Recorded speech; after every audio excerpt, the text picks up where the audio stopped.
Dans la continuité de la sincérité, il y a l'humilité pour oser. Voilà de quoi il est question d'humilité dans cet épisode. Alors, peut-être que tu vas apprendre certaines choses auxquelles tu ne t'attends pas. Bien le bonjour, belle étincelle. Bienvenue dans Miroir de femmes, le podcast épanouissant pour les femmes, les mères en quête d'évolution et de spiritualité. Je m'appelle Bénédicte.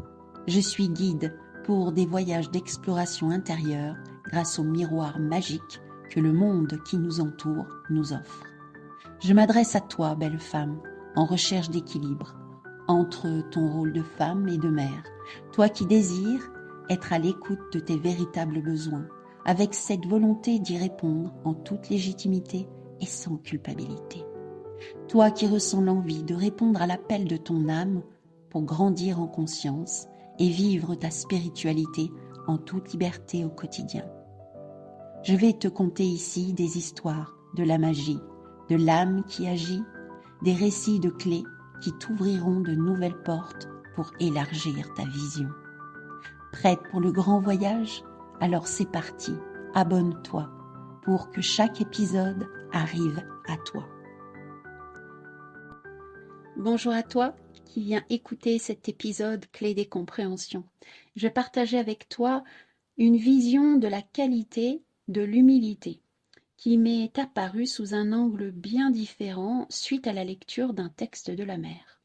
Alors ce texte m'a été transmis lors d'un séminaire avec Valérie Gesper qui s'appelle Les portes du cœur.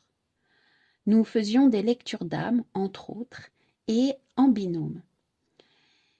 Dans cet exercice-là, je me suis retrouvée à la fin à devoir choisir une carte pour ma partenaire et vice-versa. Et nous avions tiré toutes les deux la carte de l'humilité. Belle synchronicité, n'est-ce pas? Pourtant, quand j'ai reçu la carte, et puis avec ma partenaire, on s'est aussi regardé un petit peu, oh mon Dieu, l'humilité, mais comment ça, je manque d'humilité pour recevoir une telle carte? L'ego avait été touché, bien entendu. Et puis alors moi qui avais l'impression de toujours en faire trop, je me suis dit, oh mon Dieu, j'ai trop d'orgueil. Bien sûr, ma perception était bien erronée. Car à la lecture du texte de la mère, ma vision sur l'humilité a bien changé. J'ai eu une nouvelle compréhension et je me suis sentie même honorée, quelque peu déstabilisée, mais aussi très challengée. Alors tu vas le comprendre en écoutant la lecture que je vais te faire un peu plus tard. Parce que ce texte invite en tout cas à s'engager et à assumer qui l'on est. Assumer aussi ce que l'on a appris. En tout cas, c'est ma perception des choses. Tu me diras plus tard si toi aussi tu as cette vision-là. Alors le texte de la mère, de l'humilité, il fait partie de 11 autres textes. J'en ai d'ailleurs fait la lecture dans l'épisode 3 de la qualité de l'aspiration et dans l'épisode 8 de la qualité de la sincérité. Alors si tu es curieuse, je t'invite à aller écouter. Mais pour l'instant, revenons à l'humilité. C'est cette qualité, à mon sens, que j'ai utilisée ce matin lorsque j'ai fait ma publication sur Facebook où je témoignais de mon évolution, notamment avec l'acceptation de mes imperfections. Alors, je vais te faire la lecture de cette publication. Dans un premier temps, oui, en toute humilité, je commence par moi et ensuite je te ferai la lecture du texte de la mère. Voici donc la lecture de ce texte. Voici donc la lecture de ma publication de ce matin. Je bénis mes imperfections. Je bénis mes colères. Je bénis toutes ces fois où j'ai pété un câble. Je bénis mes intransigeances. Je bénis toutes ces fois où j'ai rejeté. Je bénis mes difficultés.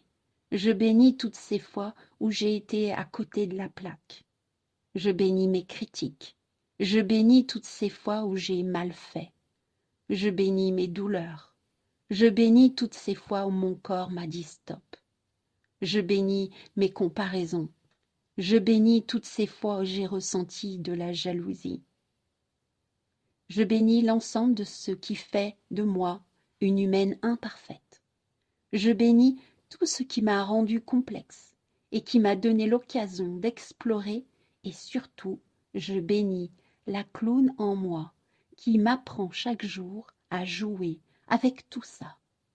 Merci à cette part de moi qui m'invite à voir le monde de manière joyeuse. Je ne l'ai pas toujours laissé la place qu'elle méritait. Pourtant, elle est là. Elle a toute la patience, toute l'acceptation, tout l'accueil qui me font défaut. Elle me guide avec subtilité. La vie m'a ramené à elle dès que je m'en éloigne. À travers des rencontres, des invitations, des messages bienveillants qui encouragent à renforcer ce lien extraordinaire. Un grand merci à Choucroutine d'être née, d'être entrée dans ma vie pour me montrer la voie. Celle qui est le sel de ma vie, le sel de la voix clownesque.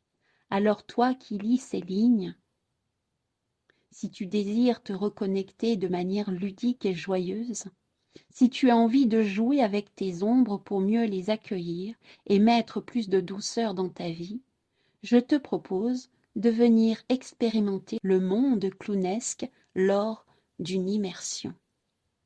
Oui, je propose une immersion au cœur de soi, pour reconnecter à ton enfant intérieur, pour une vie pleine de joie et d'authenticité.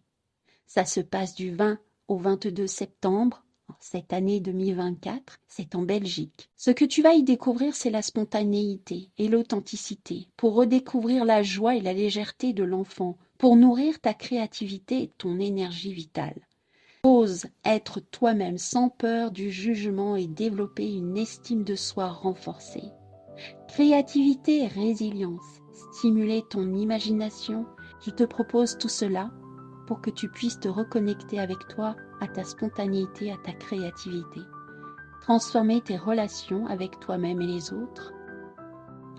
Voici donc la lecture de ma publication sur Facebook ce matin, où je parlais de mes ombres, de l'acceptation de mes imperfections, grâce à la voix du clown. Cette voix-là qui, pour moi, s'est invitée de manière subtile. Tu comprendras d'autant mieux ma perception des choses à la lecture du texte que je vais faire maintenant. Donc voici le texte sur la qualité de l'humilité. C'est la troisième des qualités que la mère Mira Alfassa invite à développer pour grandir dans sa conscience personnelle. Voici le texte. 3. L'humilité. L'humilité est une qualité qui a été complètement pervertie, surtout par des dirigeants politiques ou religieux de tout temps qui avaient tout intérêt à rabaisser ceux qui font l'effort de progresser. Il suffit d'écouter attentivement, ou plutôt étymologiquement, certains discours ou sermons pour s'en convaincre. Malheureusement, cette pratique de rabaissement est toujours d'actualité. La déviation de l'humilité décourage énormément, car on croit souvent qu'il faut absolument se taire et ne rien dire de ce que l'on a perçu sous plein de formes différentes. Certaines autorités imposent même de prendre une attitude avilissante, comme de devoir se prosterner, et cela peut même aller jusqu'à la mortification dans certaines pratiques monastiques que l'on croit d'un autre temps. L'humilité est une qualité, pas une erreur, ou un défaut à cacher ou à corriger. Être humble, c'est seulement reconnaître que ce que nous avons réussi d'exceptionnel est principalement dû à une présence divine venue nous aider dans notre tâche. Nous avons compris et admis que c'était grâce à cette présence spirituelle que nous sommes devenus de plus en plus rayonnants pour les autres. Être humble, ce n'est pas se soumettre à l'autre. Ce n'est pas cacher ses actions de peur d'être trop et de blesser l'autre, d'être remarqué, d'être en pleine lumière. Être humble, c'est se reconnaître sans se figer sur le fait d'avoir réussi quelque chose. Être humble, ce n'est pas gaspiller son énergie à crier haut et fort « Je suis, regardez-moi » ou, plus subtilement, j'agis les personnes méritantes et subtils comprendront l'acte accompli et secrètement m'aimeront sans que je sois obligé de le réclamer. Être humble, c'est avoir conscience simplement que ce moi de surface n'a pas de réel pouvoir, à part celui de s'illusionner tout seul à travers son ignorance. L'humilité, c'est aussi reconnaître que sans nos efforts et notre engagement personnel, nos actions seraient restées anodines, voire quelconques. Mais nous avons réussi à nous relier aux énergies de l'univers, et notre vie a changé, et nous pouvons en être fiers, tout en restant humbles. L'exprimer ainsi, ce n'est pas se vanter d'avoir réussi une prouesse. Ce ne serait que de la petitesse égotique qui nous couperait aussitôt de la source. L'exprimer, c'est aussi créer un mouvement qui va permettre à d'autres personnes de continuer à progresser en pleine conscience. L'humilité, c'est devenir un témoin de toutes les présences divines que nous découvrons tout au long de notre vie.